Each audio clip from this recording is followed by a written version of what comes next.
lá. Hoje temos um material acadêmico que nos joga numa realidade bem dura, né?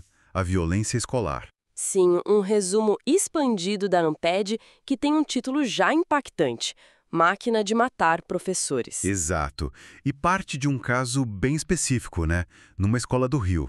Isso, depois de trabalharem o livro da Malala, O Lápis Mágico, numa atividade sobre cultura de paz. Olha que ironia. Pois é. A pergunta era, o que você faria com um lápis mágico? E a resposta de 2 alunos do 7º ano foi... Bem, foi descrever uma máquina para matar professores. E desenhar a escola pegando fogo. É de chocar mesmo. Com certeza. A equipe pedagógica ficou em pânico, porque é super compreensível. Natural, né? Mas o autor do trabalho, que também é professor lá, e pelo que ele diz, jamais calejado com ameaças nesse contexto, Ele viu diferente. Viu o material para uma análise teórica. isso, e aí fica a questão, essa primeira reação de choque é a única possível? Ou esse olhar teórico que ele propõe abre outra porta? Exatamente. O choque é a reação imediata humana, né? Ver isso vindo de crianças, ainda mais depois de falar sobre paz. Claro. Mas o autor, ele se descreve, né? Homem negro, professor numa área de favela, com violência de milícia, de tráfico, uma coisa cotidiana. Uhum. E ele lança a pergunta: será que analisar friamente, teoricamente, é ser insensível? Ou é tipo o único jeito de tentar entender a raiz disso tudo? E esse contexto que você mencionou da favela é, é a chave para a análise dele, certo? A violência como algo normalizado. Totalmente. É o argumento central dele. A violência ali não é um desvio, é quase uma linguagem. Uma linguagem? Como assim? É consumida o tempo todo na mídia, na rua, e acaba sendo usada para se comunicar, para expressar o que se sente, o que se vive. Entendi. Então o desenho, por mais brutal que seja, Poderia ser menos uma ameaça direta, literal, naquele momento, e mais um grito, uma expressão dessa realidade violenta que atravessa esses jovens, sabe? fascinante. E bem perturbador também. Para aprofundar, ele usa uns conceitos teóricos. O primeiro é a necropolítica, do Achille Mbembe. Isso, um Bembe. Como é que essa ideia de poder decidir quem vive e quem morre entra numa escola? Parece tão extremo. Parece, né? Mas o autor aplica para pensar como certos grupos, como professores em áreas precarizadas ou as próprias populações pobres, são tratados pelo sistema como se fossem descartáveis, matáveis, como diz o Mbembe. Então, o desenho dos alunos vira quase uma ilustração disso. Uma percepção, talvez inconsciente, de que a vida do professor ali, naquela realidade, vale menos. Ou pode ser eliminada. É pesado. É muito pesado. E isso se liga a outro conceito que ele traz, as reformas malévolas da Lucila Susequinde. Aí já é sobre a violência das políticas educacionais. Precisamente. Ele aponta direto para o novo ensino médio, por exemplo. Aquela conversa de modernizar, de dar escolha, Mas que na na prática, prática precariza.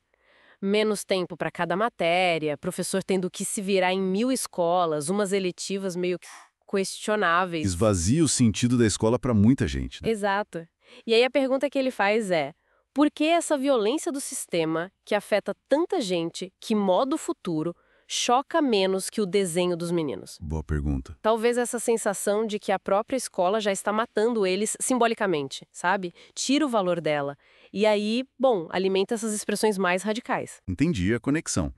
E para conseguir olhar para tudo isso sem ficar só no choque, ele fala da atitude blasé, do George Simmel. Mas aí não tem o risco de cair na indiferença? É uma ótima questão. O Simmel falava dessa atitude como um jeito de se proteger do excesso de estímulos da cidade grande, né? Um certo distanciamento emocional para sobreviver. Certo. O autor pega isso emprestado não para defender a indiferença, de jeito nenhum, mas como uma ferramenta, um jeito de olhar mais objetivamente, sabe? Menos só na emoção do momento. Para poder analisar as causas. Isso, para poder perguntar por que isso acontece, e não ficar só no o que aconteceu, no medo, na condenação. Faz sentido. E dessa análise mais distanciada, digamos, ele propõe olhar para os tais currículos favelados. O que seria isso? É um conceito bem interessante, da Masque, do Oliveira, da Susequinde também. A ideia é parar de ver a escola na favela só pelo que falta. Uhum. E reconhecer que ali surgem saberes, jeitos de fazer, linguagens próprias. Esses são os currículos favelados. Eles se misturam com o currículo oficial. Às vezes entra um conflito. Então é reconhecer que alunos e professores dali não são só reprodutores ou falhas no sistema. Exato. São produtores de conhecimento, a partir da realidade deles. Mesmo que usem linguagens que nos chocam, como essa da violência. É validar a experiência deles.